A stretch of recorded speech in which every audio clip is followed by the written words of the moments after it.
persona exacta, es posible que tengas serios problemas, pero si estás orando y le pides dirección a Dios, Dios te va a guiar, te va a mostrar a la persona exacta.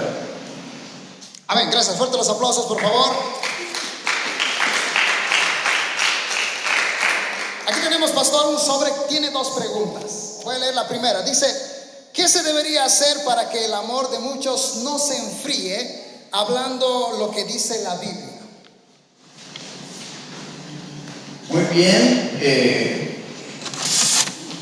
Cuando uno sale a la calle y está haciendo mucho frío, ¿qué tienes que hacer para que no te congele?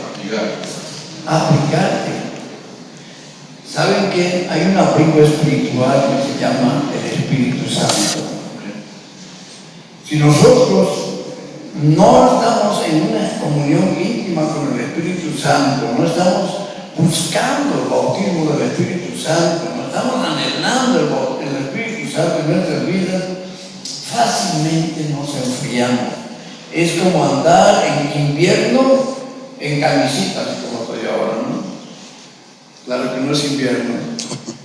Entonces, ¿qué tengo que hacer yo para calentarme? Tengo que ponerme algo caliente. Y el caliente se llama el Espíritu Santo, queridos jóvenes. De ahí la necesidad de buscar más el Espíritu Santo. Le cuento una. Había un joven, ¿verdad? Y se estaba enamorado de una chica. Y le dice: ¿qué tengo que hacer para casarme contigo? Ya, y lo primero que tienes que hacer es convertirte. Ya, listo, vino del pastor, le dice: pastor, quiero convertirme. Se convirtió. Luego le dice: no, ahora te falta algo más. Dice: tienes que bautizar. Va del pastor y le dice: pastor, quiero bautizar. Ya, el pastor le bautiza. Bueno, ya habían pasado dos cosas. Dice: mira, yo ya está, ya me he convertido, ya me he bautizado. ¿Ahora qué más? Lo ultimito. Quiero que te bautices con el Espíritu Santo. Esa parte ya no pudo hacerlo así fácilmente. Pero ¿sabe qué hizo? Que el joven comenzó a buscar el Espíritu Santo de tal manera que se olvidó de la chica. Porque comenzó a sentir algo tan especial del Espíritu Santo que se olvidó. Cuando dice, la chica le dice: ¿cómo es que muestra? Ya tengo el Espíritu Santo. Eso es lo que necesitaba. Pero al final, ¿sabe qué? Se casaron los dos. Se casaron. Entonces, el Espíritu Santo es nuestra cobertura, es nuestra vestimenta, es lo que necesitamos todos juntos. Para la felicidad completa, es el Espíritu Santo el que te va a dar felicidad. La otra pregunta. La pregunta dice: pastor, hay mucha polémica acerca de publicar videos cristianos en TikTok. ¿Qué dicen ustedes? ¿Sí o no? Pues no entiendo el TikTok, ¿qué es? TikTok es una red social. Ya. En cualquier ser, la palabra de Dios hace su efecto, porque es palabra de Dios. No hay necesidad de que sea en algún canal o alguna red bien elegida. En cualquiera, Dios tiene el poder. ¿Saben qué, chicos? La palabra de Dios en sí misma tiene poder. La palabra de Dios tiene poder en sí misma, porque es palabra de Dios. En una ocasión, un joven se encontró un folleto. Un folleto, ¿saben qué es un folleto, verdad? Son textos bíblicos en un papel. Y comenzó a leer, se empezó a interesar. Y agarrando el folleto, él comenzó a orar. Dice: Señor, mira, aquí tu folleto dice que tú te manifiestas a la persona, que te perdonas. Él no sabía nada de Biblia, pero con los versículos que había en ese folleto, se entregó su vida a Jesús. O sea, se convirtió como un folletito. Nadie le predicó, nadie le dijo nada. Solo la palabra de Dios hizo efecto en ese joven. Y él mismo contó, porque después él ya era un predicador. la palabra en sí tiene poder, ¿no? Si escuchamos en cualquier red, donde sea que escuchemos la palabra de Dios, esa palabra de Dios algo va a hacer, algún efecto va a hacer, porque es palabra de Dios. ¿Ok? Amén. Otra pregunta, pastor, dice, ¿qué opina usted de los tatuajes? Bueno, eso sí que es una polémica, ¿no? Muy complicado. Pienso que ponerse unos tatuajes que no sean demasiado exagerados y que digan Jesús te amo, una cosa así, pienso que puede pasar, ¿no? Aunque la Biblia menciona de que no debemos hacernos nada de cosas en nuestro cuerpo, pero sin embargo poner algún tatuaje donde diga que Jesús te ama, una crucecita donde diga Jesús, alguna cosa así, creo que pasa, pero no hacer algunas cosas que sean extravagantes, ¿no? No ponerse una cara de una mujer, una desnuda, algún animal, alguna cosa así. No, eso ya no está bien. Entonces uno puede hacer alguna cosa que sea muy pequeña, no extravagante, ¿no? Entonces pasa. Amén, pastor, gracias. Dice, ¿cómo puedo saber cuál es mi llamado y cuándo si solo es una emoción? ¿Saben que el llamado viene con el sueño? No sé qué sueña hacer en las cosas de Dios. No sé cuál es tu sueño o no tienes sueño. Tenemos que tener sueños, tenemos que desear algo en el futuro. Yo no puedo vivir sin sueños. Yo he soñado muchas cosas y todas las cosas que he soñado se me han cumplido. Porque los sueños, hay un libro que se llama La Cuarta Dimensión y habla de los sueños. Y dice que Dios habla a través de los sueños. Y aquí en el libro de Hechos, en el capítulo 2, dice, soñarán sueños, ¿no? Eso no solamente es para las personas mayores, pero en realidad los sueños son una realidad. Si tú no tienes sueños, no vas a saber cuál es tu llamado, porque tu llamado va a ir en armonía con tus sueños. No sé cuál es tu sueño, no sé. Hablando de las cosas del Señor, ¿no? Estamos hablando de las cosas del Señor. Entonces, si yo tengo un sueño, usted puede tener también sueños que no tengan que ver con el ministerio. Puede tener un sueño de tener una empresa. No sé cuántos sueñan con una empresa. Por favor, no sueñen con empleaditos. Jefe, Una pena. dueño. Hay que tener un sueño, una empresa, no sé, propio, algo grande. ¿Saben que Dios es un Dios de cosas grandes? Por eso este universo es grande. ¿Cuántos saben qué tamaño es el universo? No hay límite, ¿no? Realmente es impresionante. Si una galaxia nomás es millones de estrellas, y las estrellas son tamaño del mundo, más grandes todavía, realmente nuestro universo es tan gigante y Dios lo ha hecho. Eso quiere decir que Dios es grande y Dios quiere cosas grandes para sus hijos. Yo he soñado ser un líder principal en la iglesia, y porque veía a mi pastor, había un pastor que me impresionaba, ¿no? Por su elocuencia, por su compromiso con Dios. Dije, yo quiero ser igual que él. Y comencé a buscar, a soñar, y de pronto un día vienen y me dicen, estaba en una iglesita chiquitita, me dice, Marcelino, te vamos a llevar a la iglesia más grande de Bolivia. ¿Qué? De una iglesia chiquitita a la iglesia más grande de Bolivia, en la ciudad de La Paz. no podía creer yo mismo de lo que estaba soñando. Y de verdad fui puesto como pastor en una iglesia grande. Luego soñé tener un montón de iglesias. Ese era mi sueño dentro del ministerio. Y el Señor me dio el privilegio de tener muchísimas iglesias. Acá hemos levantado un montón de iglesias, muchos saben. Entonces Dios es un Dios de sueños. Joven, si tienes un sueño para el ministerio, Dios te va a levantar en el ministerio. Pero si tienes un sueño para tener una empresa, dale duro. Sigue soñando. Sueña, dile al Señor, Señor, dame tu sueño, quiero tu sueño.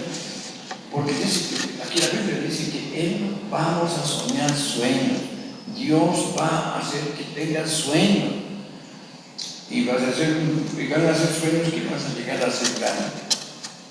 Con toda humildad, con toda mansedumbre y para apoyar la obra del Señor. Así que va unido, el sueño también va unido a lo que nos gusta hacer. Es igual que hacer una profesión. Para que elijas una profesión, tú sabes que tienes que elegir algo que te agrada.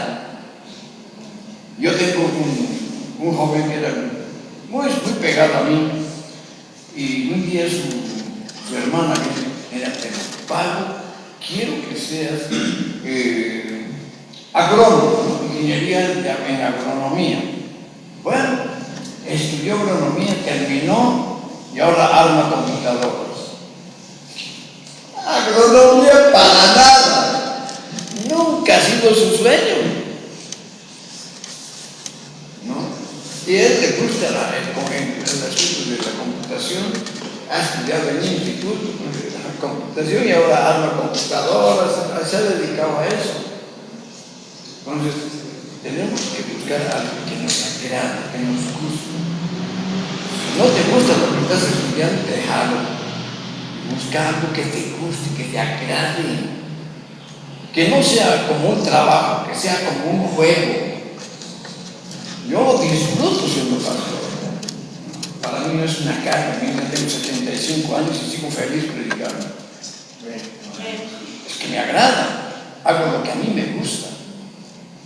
Entonces, si haces lo que a ti te gusta, ese es tu llamado. Amén. Fuerte los aplausos para el pastor, gracias por las respuestas.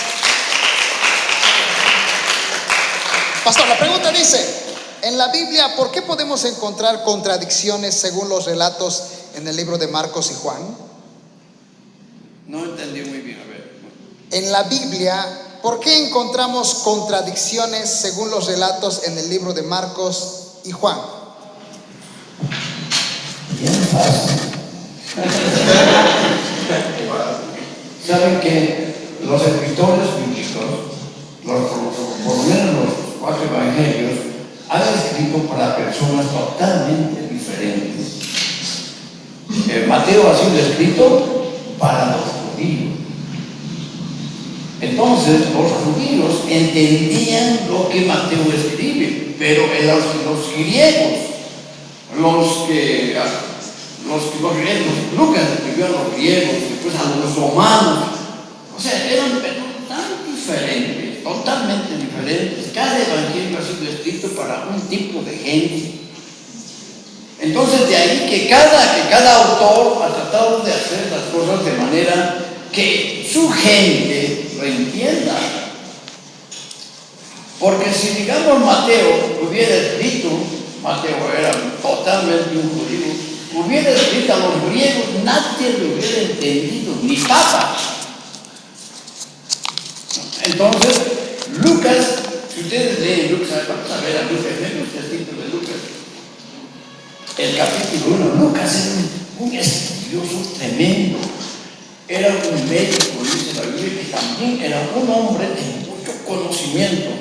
Y miren lo que dice aquí, solamente en los primeros versículos se va a dar cuenta que Lucas está escribiendo a gente con cabeza, está escribiendo a gente inteligente, está escribiendo a gente que no eran judíos, absolutamente nada de judíos. Entonces dice, miren lo que dice aquí. Puesto que ya muchos han tratado de poner en orden la historia de las cosas de entre nosotros, entre nosotros han sido ciertísimas. Está hablando de lo que Jesús ha hecho, de sus milagros y todo eso. Tal como nos lo enseñaron los que desde el principio lo vieron con sus ojos y fueron ministros de la palabra. Me ha parecido también a mí, después de haber investigado, ¿qué había hecho Lucas? Investigado. Había investigado. O sea que Lucas ha escrito para otro tipo de personas. Entonces de ahí parece que hubiera contradicciones, pero no hay contradicciones en la Biblia. No hay contradicciones, solamente que están escritos así, para diferentes tipos de personas. Entonces, para que, por ejemplo, vamos a hacer un ejemplo. ¿Cuántos son paseños acá? Ya.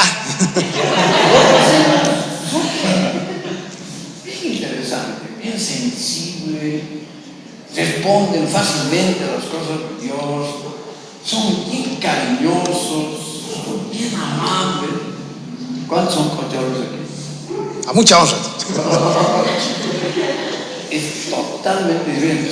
Como es tu paseñita, ¿verdad que el cochero es diferente? Sí. Totalmente diferente. Yo cuando llegué de La Paz aquí, me quería ir a La Paz. En La Paz entra una persona a un restaurante, buen provecho, buenas tardes. Aquí pasan por encima y te dicen permiso y te dicen perdón. Es diferente el quechua. ¿Sabes por qué es diferente el quechua?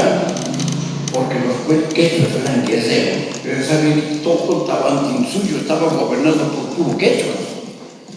Que los quechos eran guerreros, tremendos guerreros. Entonces son más complicados los quechos. No, pero doy gracias a Dios que ha llegado el tiempo de los quechos. Amén. No, es importante entonces saber a quién estamos escribiendo, ¿no? De esa manera parece que hubieran contradicciones, pero no son contradicciones. Solo son cosas que pueda entender a donde estamos escribiendo, a quién le estamos escribiendo.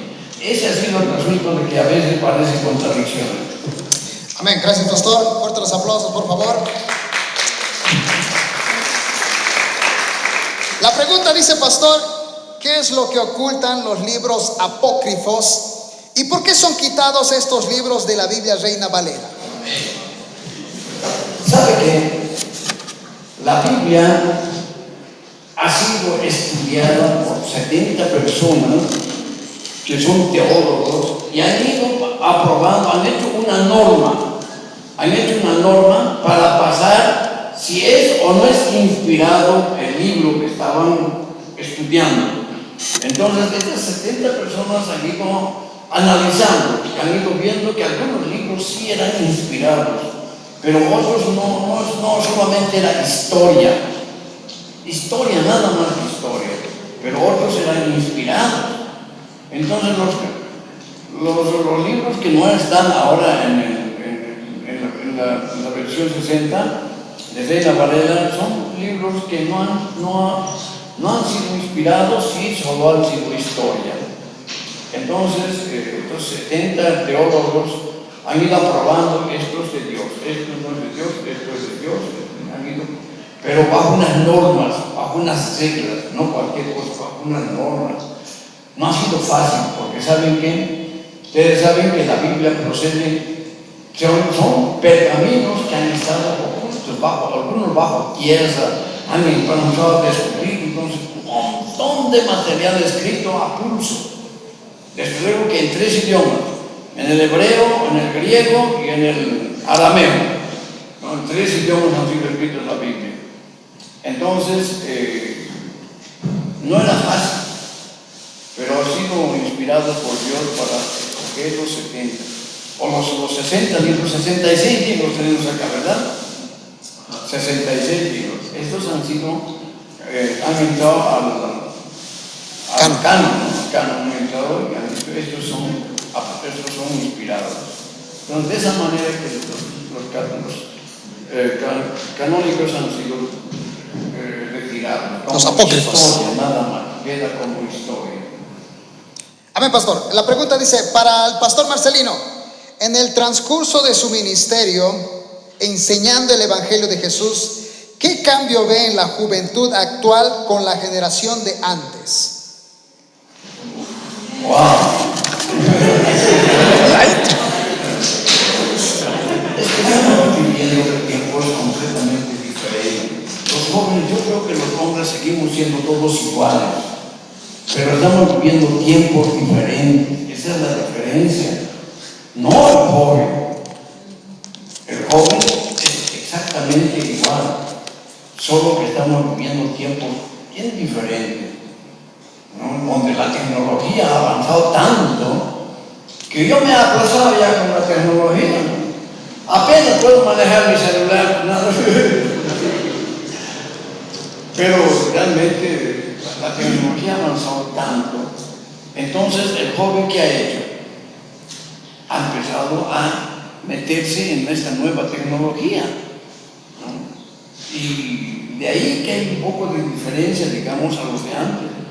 Pero todos necesitamos de Dios, tanto los jóvenes de ahora como los jóvenes antiguos. Todos teníamos problemas para buscar a Dios. Todos pensábamos de manera diferente, igual que ustedes en el tiempo antiguo, solo que no había la tecnología que hay ahora, ¿no? Lo máximo que había era un celular, y tenía un celular ladrillo, ¿no? Uno así grande, con una antena así. Eso era lo máximo que teníamos, ¿no? Pero hoy en día ha avanzado tanto la tecnología. ¿Saben, chicos? Lo único que no cambia es la palabra. Amén. Todo puede cambiar, menos la palabra. La palabra sigue siendo actual. A ver, lean Mateo 24, se va a dar cuenta que parece que fue el periódico de hoy, ¿no? Con las noticias que vemos aquí en un periódico, y también leemos la Biblia. Son cosas actuales, son cosas bien tremendas. Estudien la Biblia, van a ver, se van a sorprender cosas tan extraordinarias que hay en la Biblia. Ese libro de Daniel, ese libro de Apocalipsis, son cosas del futuro, son cosas de este tiempo. Las cosas que estamos viviendo han sido profetizadas hace más de 400 años, casi 500 años. Ahora, en este tiempo más de 2000. Con lo que ha pasado 2000 años más de 2000 tantos años. Y se están cumpliendo esas profecías, ¿no? Así que la Biblia no cambia, todo va a cambiar. La ciencia va a aumentar, todo va a cambiar, pero la Biblia no cambia. La Biblia va a seguir siendo actual. Actual. Ok. Fuerte los aplausos, por favor. Pastor, la pregunta dice, ¿quiénes eran los hijos de Dios y las hijas de los hombres en Génesis capítulo 6, verso 1 al 4? Los gigantes. Hasta ahora el Señor le estaba preguntando sobre el asunto. ¿Saben que hay dos teorías en este asunto? Uno, que antes de ¿Diluvio? de Adán había gente, ¿no? Entonces esos eran los hijos de los hombres. Y en el tiempo de Adán, desde Adán en adelante, aunque se han alejado, se han apartado también, entonces se los constituye, pero como hijos de Dios, porque Adán fue hijo de Dios, Eva también fue hija de Dios, ¿no? Entonces, esa es una teoría. Y la otra teoría es de que los hijos de Dios eran ángeles, pero no eran ángeles normales, porque el ángel no tiene sexo. El ángel es ángel. Es que, ¿sabes cuál es el asunto? El ángel no tiene cuerpo. El ángel es espíritu. Solo tiene la capacidad de poder poner una figura. Puede tener la capacidad de aparecerse como mujer, aparecerse como hombre, aparecerse como perrito, como sea. Ella tiene la capacidad de ser ángel, pero no tiene un cuerpo propio. No tiene. Entonces no se puede saber si es hombre o mujer. Por eso es un ángel, ¿no? Entonces se dice que podían haber sido también personas, ángeles que Dios había permitido que tengan sexo. Entonces, ese es un asunto bastante complicado, ¿no? Hasta ahora, ¿saben qué? Yo tengo por lo menos unas 30 preguntas a Dios que nadie nos ha podido responder. ¿Y saben qué? Mi mente hoy, del más inteligente, dice que funciona el 10%. Cuando Jesucristo venga y nos llevemos, se lleve a nuestras vidas, Él se va a abrir al 100% nuestra mente y vamos a entender un montón de cosas que hoy no entendemos. Entonces van a haber cosas que no vamos a entender. Hay varias cosas que no vamos a poder, nuestro razonamiento, nuestra lógica no va a dar. Entonces ahí es donde tenemos que aceptar por fe, decirle: Señor, no importa qué era, pero yo creo que tú eres un Dios vivo, un Dios real, un Dios maravilloso, y a ti te voy a seguir, ¿no? Entonces van a haber preguntas que no va a haber respuestas. Van a haber preguntas, yo los tengo. Los he investigado, he orado, he hecho todo, pero no he tenido respuesta. Y la única respuesta era de que cuando yo esté con el Señor, mi mente se va a abrir al 100% y voy a entender todo lo que no entiendo ahora. Amén, pastor. Esta pregunta dice: ¿por qué no podemos estar en yugo desigual? Uy. ¡Wow! Yo le aconsejo que nunca se una en yugo desigual. ¿Sabe por qué? Porque la palabra lo dice. Y si la palabra lo dice, es que no es bueno. Les cuento de una joven que asistía a la iglesia, ahora ya no asiste a nuestra iglesia, está en otra iglesia.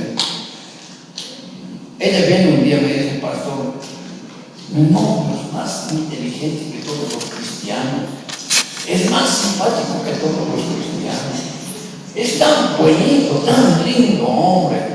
Pero sabes que la Biblia dice no,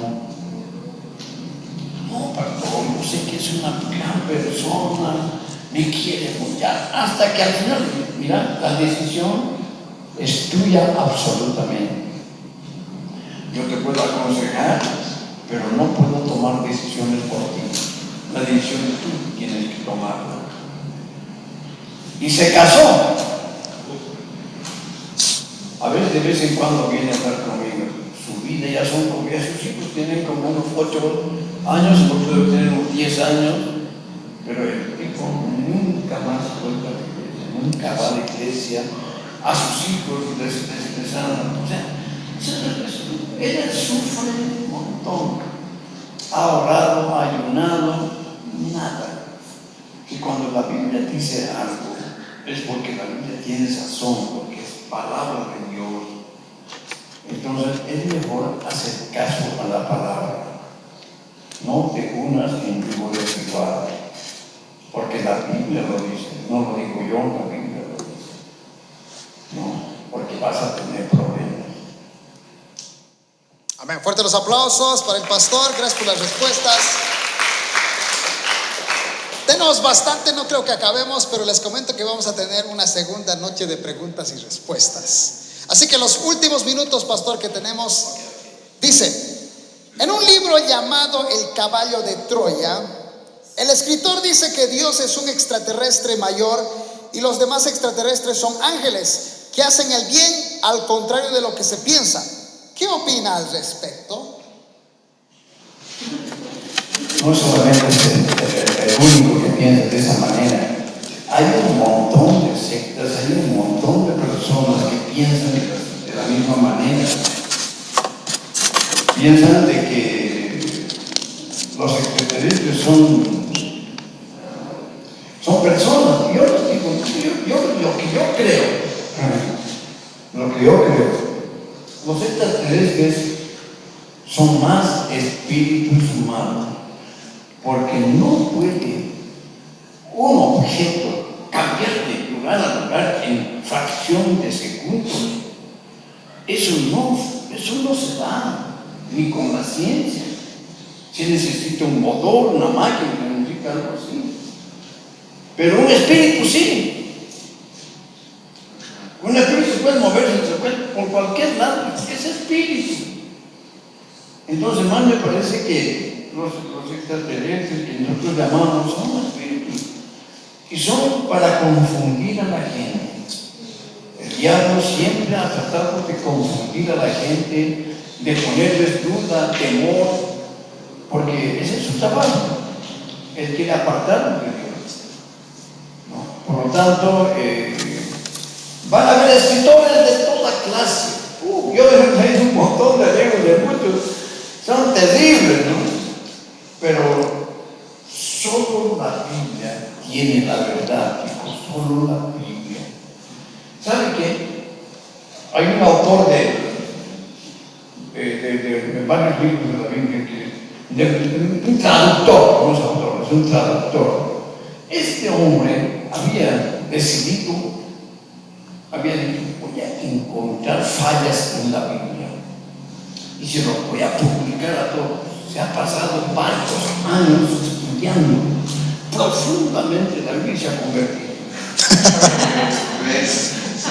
Se ha convertido y le digo, realmente la Biblia es palabra de Dios. ¿No? Entonces, bueno, esta es nuestra, la única verdad, es palabra de Dios. Ame la Biblia, lea la Biblia, va a ver que su mente se va a abrir, va a entender muchas cosas que ahora no entiende. Amén, pastor. Vamos con la penúltima pregunta. Pastor dice, ¿cómo sé que mi religión es la correcta y es la que me guiará al cielo? De nuevo. ¿Cómo sé que mi religión es la correcta y es la que me guiará al cielo? ¿Saben qué? Palabras de religión quiere decir costumbres. Nosotros no somos religiosos. Nosotros somos seguidores de Cristo. Amén. La religión es un seguir a alguien, es seguir una costumbre. Por ejemplo, la curcupina. ¿Por qué van a la curcupina? Costumbre. Su religión les ha abierto su mente diciendo que es una mamita que hace milagros y más cosas. Ahora, ¿saben qué? El diablo hace milagros. Yo tengo una experiencia de mi hermano. Antes que me convierta, yo fui con mi hermano, fuimos al Tatapompori. ¿Alguien ha escuchado de eso? ¿No? Sí. No sé, yo siento al Tatapompori, que mi hermano tiene con la mano hinchada, bien hinchada. Y cuando volvíamos, su mano estaba sana. ¿Quién ha sanado? El diablo tiene poder. Hace poquito la metió a un burro, le están metiendo a la cárcel, ¿eh? ¿Han escuchado la noticia? A un burro le están metiendo en la cárcel porque ha muerto, ha hecho su brujería y se ha matado a una persona con la brujería. Eso quiere decir que la brujería también tiene poder, tiene fuerza. Pero es una fuerza que nos lleva a hacer lo malo. La única fuerza positiva, la única fuerza verdadera está aquí en la palabra del Señor y está en el poder del Espíritu Santo. Entonces, va a haber siempre un montón de libros, van a haber un montón de comentarios sobre tratando de desacreditar la Biblia. Van a tratar de desacreditar la Biblia. Pero no escuchen. Veamos la palabra, leamos la Biblia y pidámosle a Dios que Dios nos dé la fortaleza y la sabiduría para comprender lo que la Biblia, en lo que está escrito en la palabra del Señor. Yo he leído más de 4 veces, 5 veces, toditos de tapa a tapa. He estudiado libro por libro, toditos los libros he estudiado, en todos los métodos de estudio. He estudiado harto la Biblia. Y toda vez que estudio, me lleno más de su presencia. Entonces, la palabra de Dios realmente es extraordinaria. Yo la aconsejo aquí. Tome la Biblia como su libro principal en su vida, para su hogar, para su profesión, para cualquier cosa. Tome la Biblia y va a ver que va a tener éxito en la cosa que hace. Nada más. Amén. Vamos con un fuerte aplauso. Vamos con la última pregunta. No vamos a poder acabar todo esto, pero les comento que El sábado, después de este siguiente sábado que es culto unido, el siguiente vamos a tener la segunda parte. Es decir, que estas preguntas que no hemos podido responder, las vamos a responder, incluidas las que esa noche también ustedes quieran hacer. Ok, última pregunta, pastor. Ya, esta dice, dé un consejo sobre noviazgo. Un consejo sobre noviazgo. ¿Cómo debe ser? Solo dice si me puede dar un consejo sobre noviazgo. Oh, con todo gusto. El noviazgo tiene un propósito: conocerse, pero no tocarse. Conocer a la persona, conocer a la familia de la persona, conocer sus costumbres, conocer sus gustos. O sea, el noviazgo tiene esa finalidad de conocer a la gente. Yo recibí un consejo de un misionero que me dijo: nunca te cases con una persona que no conoces antes de casarte. Tienes que casarte con alguien que tú conoces bien. Porque si te casas con alguien que no conoces bien, vas a tener problemas. Porque no sabemos cómo es esa persona, ni sabemos cuáles son sus costumbres y quiénes son sus padres. A veces no sabemos nada de esa persona. Entonces, el noviazgo principalmente tiene el objetivo de conocerse. Cuando están de novios, charlen todo lo que puedan, hablen lo más que puedan, porque cuando se casen ya no van a poder hablar. Entonces, ese es el objetivo, no conocerse. Y si ves que la chica con la que estás, yo es un varón que ha preguntado, no concuerda con tus ideas, no es la persona exacta, déjalo, porque todavía no tienen ningún compromiso con ella. ¿No? Es mejor parar un noviazgo que estar insistiendo en algo que no va a funcionar. La segunda cosa que es importante que hagan para saber si eso no es la voluntad de Dios, pregunte a su pastor. Dígale: pastor, mira, estoy enamorado con la persona, ¿qué te parece? ¿Qué te parece? Normalmente los pastores percibimos, ¿no? Si el pastor dice: no, mira, espera un tiempo, vamos a orar, entonces espera. Y si te dice: hoy creo que es la voluntad de Dios, hay tiempo para mí, pero soy casado. Y te casas. Fuerte los aplausos, por favor. Amén, pastor. Amén.